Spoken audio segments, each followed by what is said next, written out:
दोस्तों, आजकल आप एक नाम बहुत सुन रहे होंगे, डूम्सडे प्लेन यानी प्रलय का विमान। इसे नाम दिया गया है और अब ये उड़ा है तो दुनिया में ना जाने क्या होगा।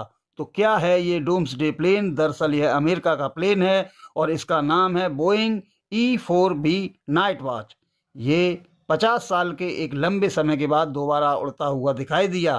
पिछली बार न्यूक्लियर वार में यह उड़ा था। जनता में जबरदस्त जिज्ञासा पैदा हो गई कि इस डूम्सडे प्लेन उड़ा है भाई, अब तो कुछ ना कुछ बड़ा होने वाला है। बस अटकलों का बाजार गर्म हो गया।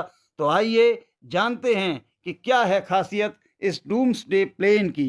तो इसे यूनाइटेड स्टेट्स की मिलिट्री का most secretive and critical aircraft माना जाता है और इसे यूएस मिलिट्री ऑपरेट करती है। इसमें एयर टू एयर फ्यूलिंग का ऑप्शन भी है, यानी हवा में ही तेल भरा जा सकता है, जिससे यह काफ़ी समय तक उड़ता रह सकता है। यदि कोई न्यूक्लियर वार छिड़ चुकी है या यूएसए पर कोई खतरा है तो वहाँ के प्रेसिडेंट इस प्लेन में उड़ते हुए ही ना सिर्फ सभी आदेश दे सकते हैं बल्कि पूरी सरकार चला सकते हैं। सरल शब्दों में यह उड़ता हुआ पेंटागन है, व्हाइट हाउस कमांड सेंटर है। इसमें सभी बड़ी मीटिंग्स करने की भी सुविधा है। यह प्लेन न्यूक्लियर कमांड कंट्रोल और कम्युनिकेशन का बहुत ही अच्छा रूप है। यहीं से ना सिर्फ सभी आदेश बल्कि सभी न्यूक्लियर वेपन को ऑथराइज भी किया जा सकता है। यहीं से सभी ऑपरेशन भी कमांड और कंट्रोल किए जा सकते हैं।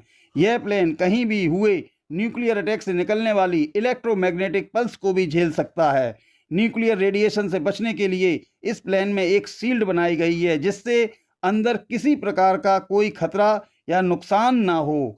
इस प्लेन में एक एडवांस कम्युनिकेशन सिस्टम का इस्तेमाल किया गया है, जिससे इस प्लेन के अंदर की ना तो कोई आवाज़ सुनी जा सकती है, ना ही इसकी कोई कॉल पकड़ी जा सकती है और ना ही इसे किसी भी तरह से हैक किया जा सकता है।